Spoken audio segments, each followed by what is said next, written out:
Hey guys, welcome back to the channel. Today we're back working on the all motor car, and our last race is coming up in a couple days, so it's not the best time to pick a big project like this, but that's what we're into today.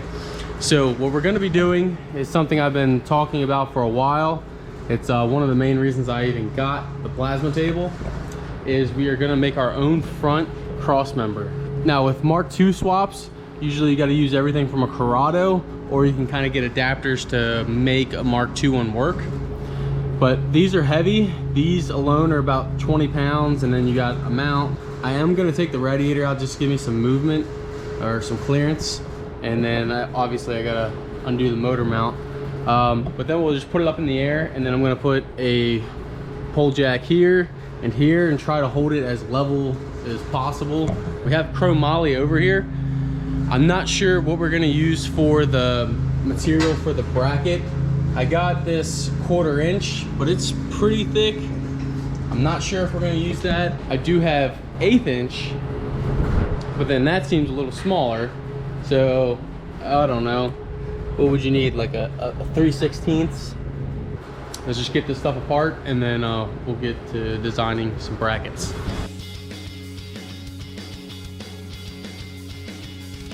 I got it as level as can be, and I have the front engine mount. It's nice and loose. I think we're in a good spot, so I'm just gonna run this off, and then we'll weigh it. I'm hoping that in the end of this, with this and the rad support, hopefully we'll be knocking 10 pounds off. But the more important part is we are gonna be adding traction bars off of this. Whoops. It's up to you, tell me. 19.2. 19.2? Yep. Pounds. All right, so hopefully we can knock some weight off of that.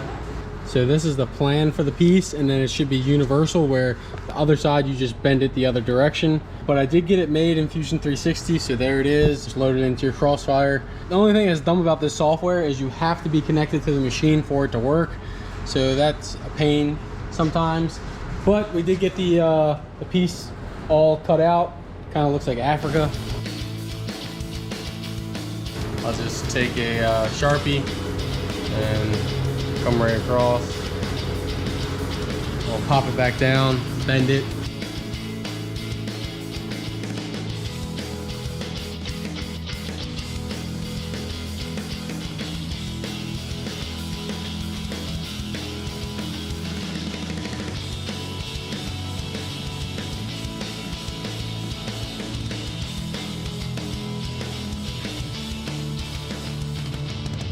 Got a couple welds in. There's a little bit of extra heat in here.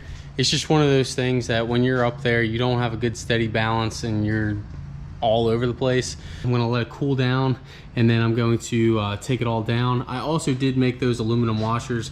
It's not really anything to write home about. I cut them on there. I'd rather would have bought them, but I got them. They're in here. You can see them kind of tucked up there.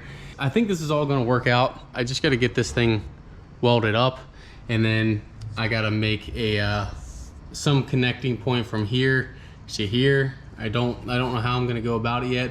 I could also just completely take this out of the equation, but I'm not sure what I'm gonna do yet. I would kind of like to keep it just nice and stock. That way, if anything breaks, you know, I already have the part here and I got extra. We're just gonna let it cool down. I'll take it off, get some welds, and just keep on going.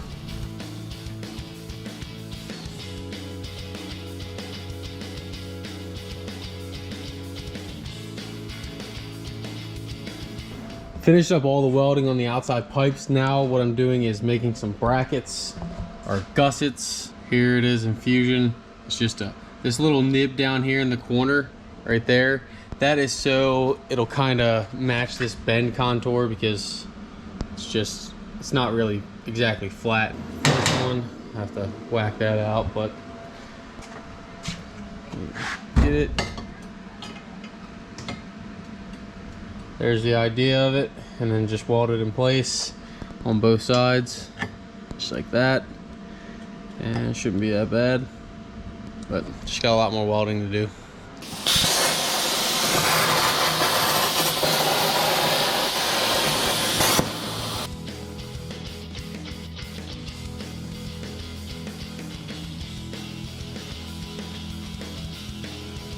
So the base part of the bar is all welded up, and we got some braces in there.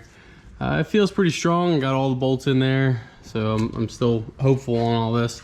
I have to figure out, make this brace go to this. That's gonna be my next challenge. That's what I'm gonna be messing with now. Once I figure out a solution, I'll show you guys.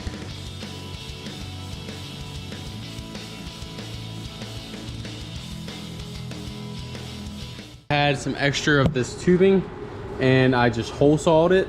This will come right in here. It's hole sawed, so it's pretty well cut. See, I got a little gap there. That gap up there is for a 1/4 inch plate that I welded a bolt through the backside of it, so now it'll be a stud going up. Here's how it should look in the car, and then I'm going to gotta take this nut off, and then I'll lower it down onto this like that, and get it all lined up exactly where it needs to be, and then I'll just weld it here straight to the car. And then I do plan to add a gusset, like from maybe both sides, maybe on the front. I don't know where yet, but I'm gonna add some gussets to it, because it's, you know, it's just one of those things. I'd rather have a little bit more support than not enough. I had to grind this radius here on the pipe, that way, because it was sitting a little tilted, so then you bring that down, and then, you know, now this can come down on this side. So flattened it out, and then I got the nut and bolt in there, centered front to back, side to side, and now there's nothing else to it but just to start welding it up. I'm gonna do as much welding here on the car as I can.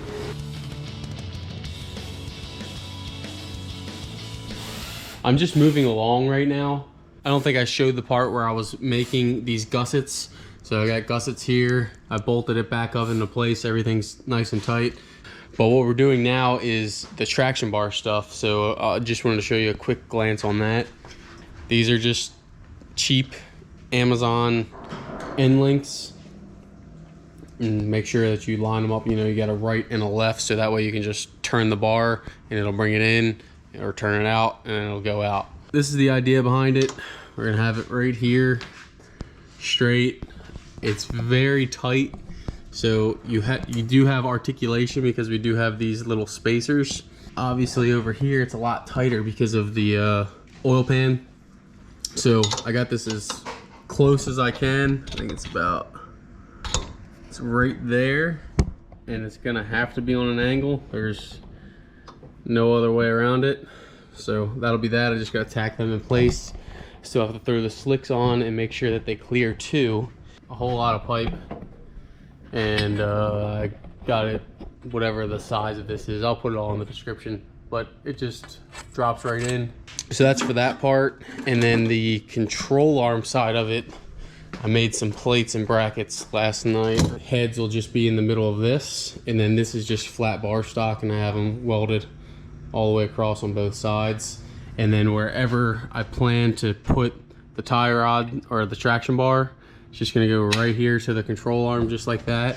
And I'll clean up. I was thinking about maybe cutting and splitting.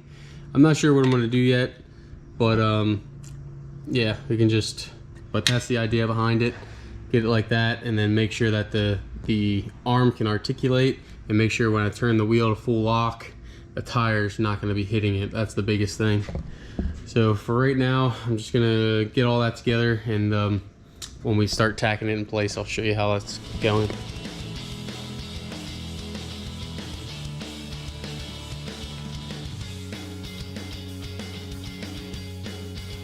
Got the bar totally welded up. Traction bars are all good. I have the traction bars outside. They're just getting painted right now. But I did want to show you guys the weight difference. 8 pounds. So we have just taken off about 12 pounds, maybe more like 11. We got weight off the car, so that's a good thing. And then we got more traction with these traction bars. So now all I gotta do is just take it outside, give it some paint, throw it in the car. Then I'll show you guys the other side of the traction bars where we gotta weld in.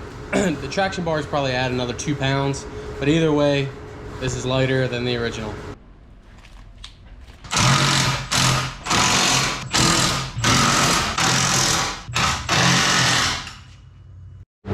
I just got done the traction bar mount onto the control arm, and like I was saying, I put it up here, marked on either side. You can see how there's an indent, you know what I mean? Like it's raised here.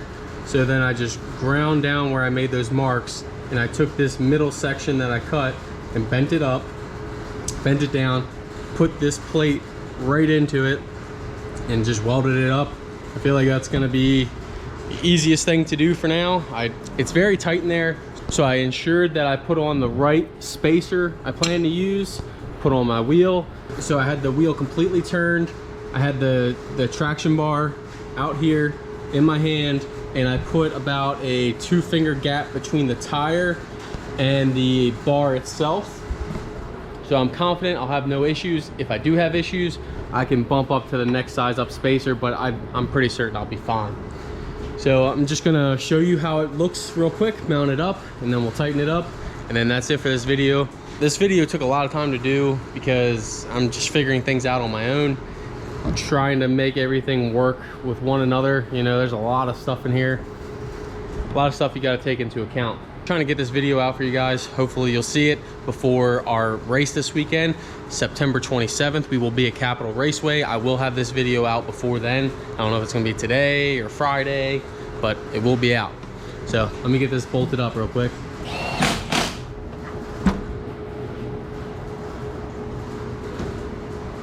Here we are at full lock, and you can see I have a pretty decent gap. I don't think there will be a problem, and obviously there is paint here, so I will be able to see if there's any bit of rubbing, but I think we'll be good. That's a pretty big gap. I think it'll be fine. You know, you're gonna have tire squish. I can't even squish it that much, so I think it'll be pretty safe. So again, guys, just ensure that you're putting the equal amount of preload into these on both sides. I'm going to also make sure that these are pretty straight, that way there's no weird kinks in them. I want everything to last as long as possible. I got to get the alignment done. This is a lot of stuff 2 days before a race, so there's a lot of stuff I'm changing. I didn't show you guys, but I might as well show you guys. We are switching fuels. So I have a couple cans of some spicy fuel down here, and we will see Saturday if we're gonna blow something up or if we're gonna improve on that 10.6. So thank you guys for watching. No, I'm working pretty hard. Again, if you guys need any work done, give me an email. Link's always in the description. I'm located in the northeast of Maryland, so lots of guys bring me cars from New York, PA, and even some from Jersey, and a lot from Maryland, obviously. But just know I'm pretty easy to get to. I have a big lot here. It's a private lot, so there's no worry about stuff like that. And if you guys have a legitimate race car and you need some testing, I'm right around the corner from the track. I can always build that in as well, build in some track testing, get your race car ready for the season. So thanks again for watching, guys. I'll see you at the race. If you need some stickers, they'll be down in the description as well. Thanks for watching.